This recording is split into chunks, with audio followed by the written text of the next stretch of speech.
From the cross to the throne, from death into life, he went for his own. All power in earth, all power above is given to him for the flock of his love.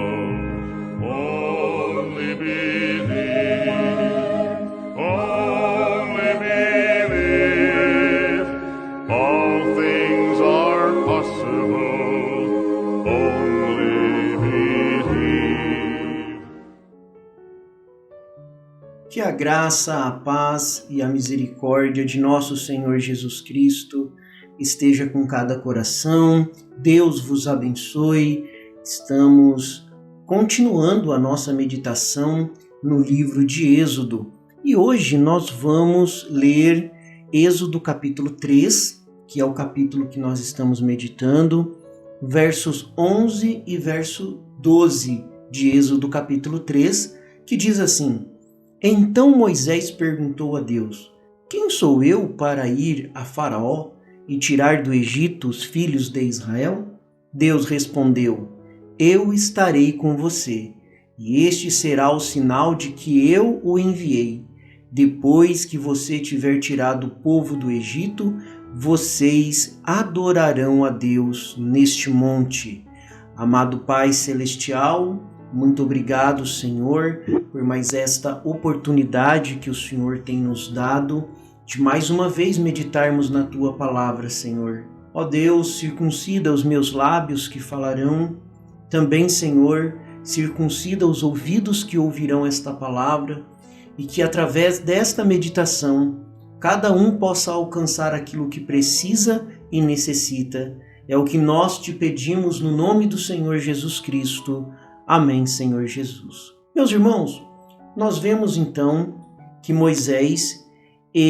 Deus estava chamando Moisés. Aqui no capítulo 3 é o chamamento de Moisés. Após passar 40 anos no deserto cuidando das ovelhas do seu sogro, Deus aparece na sarça para Moisés e faz o seu chamado. Ele chama Moisés porque agora Moisés estava em harmonia com o plano de Deus.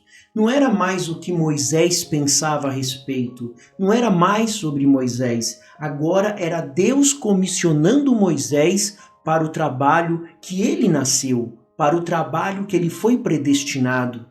E quando você é predestinado por Deus para algo, nada pode impedir o plano de Deus.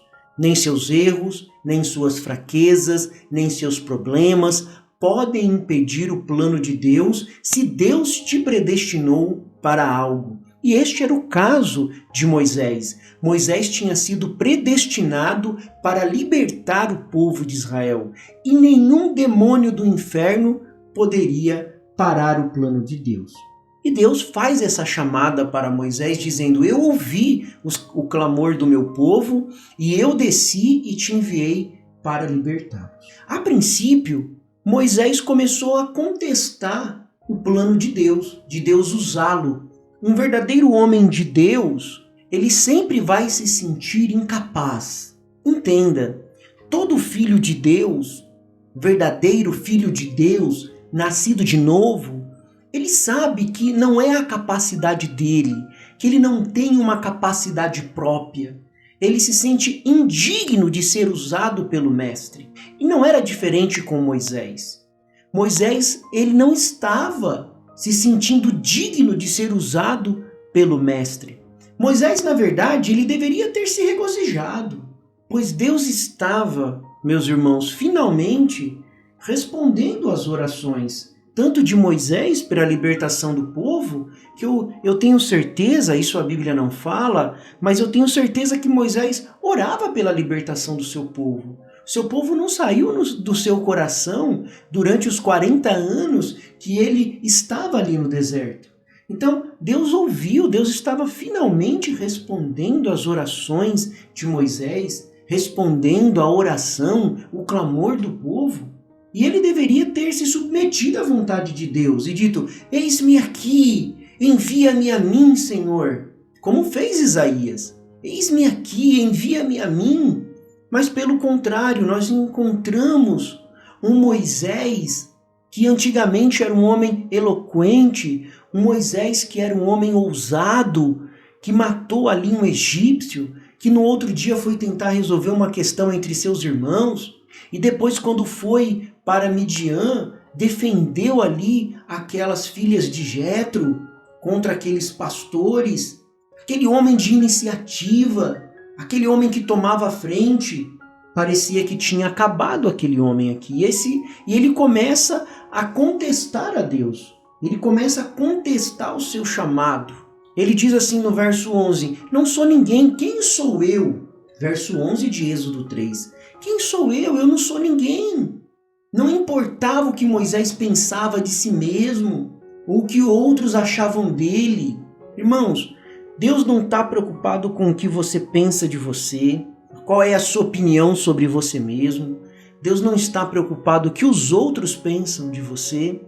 E muitas vezes, nós mesmos somos os nossos acusadores. É diferente de você passar por um filtro da sua vida, passar por um filtro espiritual, para você poder fazer uma análise da sua vida, se você está certo com Deus. Isso o cristão faz todo dia. Todo dia ele faz essa revisão na sua alma, se ele está ou não certo com Deus. Mas um cristão, ele sabe a posição dele. Ele sabe por que ele foi chamado. Ele sabe que ele está nesta vida aqui com um propósito. E qual que é o propósito? Dar glória a Deus. Qual é o propósito da nossa vida? É a glória de Deus. Eu vivo para glorificar o Senhor com o meu olhar, com as minhas palavras, com as minhas atitudes. Mesmo não conseguindo atender 100%, mas esse é meu alvo. O meu alvo é esse. É poder agradar ao meu Senhor e dar glória a Ele. Mas às vezes nós mesmos pensamos mal de nós. E quando eu digo mal de nós, não é naquele sentido de espiritual, de humildade, de reconhecer que você não é nada perante Deus. Não é nesse sentido, isso aí todo cristão tem. Mas às vezes cai num sentido de negação, de negar mesmo, de entrar num laço do diabo e o diabo dizer que você não é filho de Deus, porque isso é o propósito do diabo. E quando o diabo diz assim, você não é filho de Deus, você não é uma filha de Deus, é porque verdadeiramente você é um filho de Deus. Saiba disso.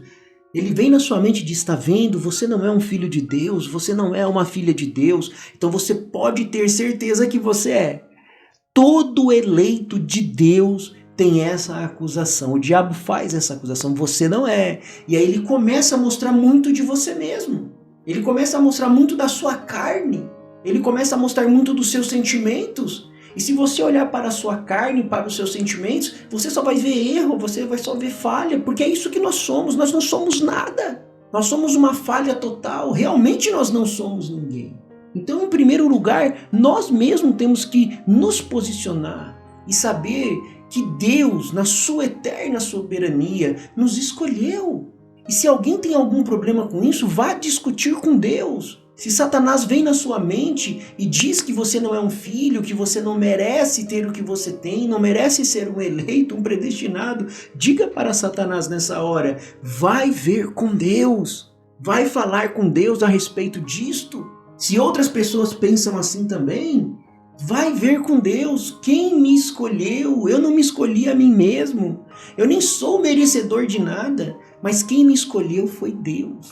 E Moisés estava muito preocupado com isso. E quando Deus, irmãos, escolhe uma pessoa, no caso aqui de Moisés, o seu mensageiro, o seu profeta, ele não se baseia na habilidade do indivíduo, naquelas habilidades humanas, na força humana, na habilidade dele. Não é isso. Tanto é que Deus teve que passar Moisés por um processo de desaprender, de esquecer a sabedoria do Egito, de esquecer os seus próprios conhecimentos, suas próprias maneiras. Às vezes Deus tem que colocar nós sobre um processo, sobre uma moenda, para mostrar para nós mesmos que não somos ninguém. Porque Deus não está preocupado com as nossas habilidades. Ele não quer usar nada que é da sua carne, de uma habilidade sua.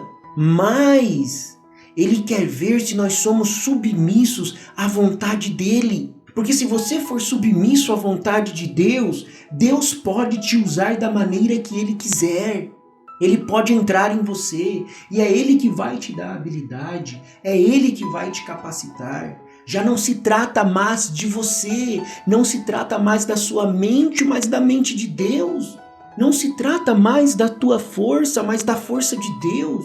Agora, para isso, você tem que estar submisso à vontade de Deus. Deus não escolhe o mensageiro, Ele não se baseia na habilidade de mensageiro, na habilidade de profeta, mas na submissão à vontade de Deus. O quanto você está submisso à vontade de Deus, ao chamado de Deus? Você tem um papel muito importante, às vezes você pode se sentir insignificante, mas você tem um papel importante porque Deus te elegeu, Deus te escolheu, Deus te viu, Deus te amou e Ele morreu na cruz do Calvário para perdoar os seus pecados, os meus pecados. Não foi à toa. Deus não morreu por qualquer um. Entenda isso nesta hora. Deus não morreu por qualquer um, mas Ele morreu por você, por te amar. E é Ele que vai te dar a habilidade para que você possa prosseguir nesta vida, assim como Ele fez com Moisés. Deus havia falado, e Moisés não precisava de nenhuma outra garantia de que era o homem certo para aquela missão. Deus já tinha falado para ele. E às vezes Deus fala conosco, mas nós ficamos tentando buscar outras garantias. Nós ficamos inseguros de dar o passo, porque nós estamos pensando nas nossas habilidades. E quando nós pensamos na nossa habilidade, quando nós olhamos para nós mesmos, nós nos sentimos inseguros. Nós nos sentimos incapazes de prosseguir na missão. E qual é a nossa missão? De glorificar a Deus, de viver o verdadeiro cristianismo em nossas vidas, a sermos como Cristo, seguir as suas pisadas. Não é uma missão fácil, mas isso é porque você está olhando para você. Mas Deus disse ali para Moisés: eu serei contigo. Eu não sou ninguém, Senhor. Eu serei contigo. Senhor, eu não sou ninguém, eu não sou capaz. E nós vamos ver outros argumentos que Moisés utilizou também, aqui no capítulo 3 e parte do capítulo 4, os argumentos que ele usou para mostrar que ele não era a pessoa certa. Porque a missão era muito grande, mas Deus não estava olhando. Preste bastante atenção, Deus não estava olhando para Moisés, não ia ser Moisés, era Deus em Moisés. Entendeu a diferença? É Deus em você. Eu não sou ninguém, eu não sou nada, realmente você não é nada. Eu não sou capaz, realmente, meu filho, você não é capaz. Mas o que eu estou falando aqui é que Deus, eu como seu Deus, eu não preciso de nenhuma habilidade sua, eu vou te capacitar. Eu serei contigo. Meu Deus, essa é toda a segurança de que nós precisamos a fim de sermos bem-sucedidos, meus irmãos. Essa é a segurança, é saber, eu serei contigo. Essa pequena frase, eu serei contigo, ela tem tanta força dentro da nossa alma, porque ela diz para nós que nós não estamos sozinhos na nossa jornada, de maneira alguma, mas Ele é conosco. Ele é toda a segurança que eu preciso. Ele é toda a segurança que você precisa. E Moisés, Deus estava falando isso para Moisés. A cada vez que Moisés dava um argumento contrário, que ele não era a pessoa, eu não sou ninguém, Deus disse, eu serei contigo. Eu serei contigo, não é você mesmo. Você tem que se render à minha vontade. Você tem que ser submisso à minha vontade. É isso que importa, Moisés. Não é você não. Não olha para você não, Moisés. Olha para mim, porque eu serei contigo. E essa vai ser a sua segurança. E o profeta de Deus nos ensina, ele diz assim, agora Moisés, quando ele foi chamado por Deus, ele era total e completamente um profeta. Quando Deus envia um homem para fazer qualquer coisa, ele equipa completamente este homem ou esta mulher com tudo que ele tem necessidade. Se Deus chama um homem para ser um pregador, ele coloca algo nele para pregar. Se Deus chama para ser um professor, Ele coloca algo nele para lecionar. Se Ele chama para ser um profeta, Ele coloca visões para que ele possa então ser um profeta. Deus sempre equipa completamente seu homem quando ele manda para uma missão. Não era Moisés, não era isso. E isto é simplesmente o que ele fez quando ele enviou Moisés ali ao Egito. Ele já equipou Moisés com tudo que ele precisava. E nós vamos analisar ao longo deste capítulo 3 quais foram os equipamentos, os sinais que Deus deu para ele. E ele levantou de certa maneira lá. Ele mesmo não tinha em mente o que ele faria. Moisés não tinha em mente, mas ele estava confiando. Chegou o momento da virada dele falar: Senhor, então, se tu vais comigo, então eu poderei seguir. E nós temos este meio também. Nós temos essa chave também para virar e dizer assim: Senhor, se o Senhor for comigo, então eu não temo. Eu não vou temer, Senhor. Deus não faz nada pela metade, irmãos. Deus não faz nenhum meio cristão. Deus faz cristãos completos. Deus não faz meios pregadores. Deus faz pregador completo. Deus não tem meios filhos. Não. Deus faz filhos cristãos. Mas às vezes nós nos tornamos meios. Porque nós ficamos olhando para nós queremos colocar as nossas habilidades. Mas não é a intenção de Deus que seja dessa maneira. São suas próprias maneiras misturadas com o plano de Deus para a sua vida. É isto que faz da maneira que são. Deus não quer que você seja meio cristão. Deus quer você comprometido com a palavra. Mas quando você quer misturar a sua própria maneira ao plano de Deus, então não vai funcionar, não vai dar certo. Então não misture as suas maneiras, não misture a sua habilidade, não busque em você o que você tem, mas busca naquele que pode te dar aquilo que você precisa para vencer. Amado Pai Celestial, obrigado, Senhor Jesus Cristo. Como é bom ouvir esta palavra, que o Senhor é comigo, Senhor. Como é bom ouvir esta palavra, eu serei contigo. Essa é toda a segurança que nós precisamos para sermos bem-sucedidos, ó Pai. É saber que o Senhor vai conosco. Nos ajude a sermos submissos à Tua palavra. Equipa-nos, Senhor, com aquilo que não temos. Senhor, somos falhos, na verdade. Não somos ninguém, na verdade. Mas o Senhor em nós faz a Tua obra. Efetua o Teu bem-querer, Senhor. Ó Deus, nós não queremos ser cristãos incompletos pela metade, nós não queremos misturar as nossas próprias maneiras ao Teu plano divino, Senhor, para as nossas vidas, mas que o Senhor possa completar tudo aquilo, Senhor, que nós não temos, não apenas completar, porque nós não temos nada, então venha encher-me de Ti, Senhor, encha-nos de Ti, para que possamos então, Senhor, seguir no Teu propósito. É o que nós Te pedimos no nome do Senhor Jesus Cristo. Amém, Senhor Jesus. Amém. Deus os abençoe, Deus vos guarde e até a próxima programação, se Deus assim nos permitir. Fiquem com Deus e sejam abençoados.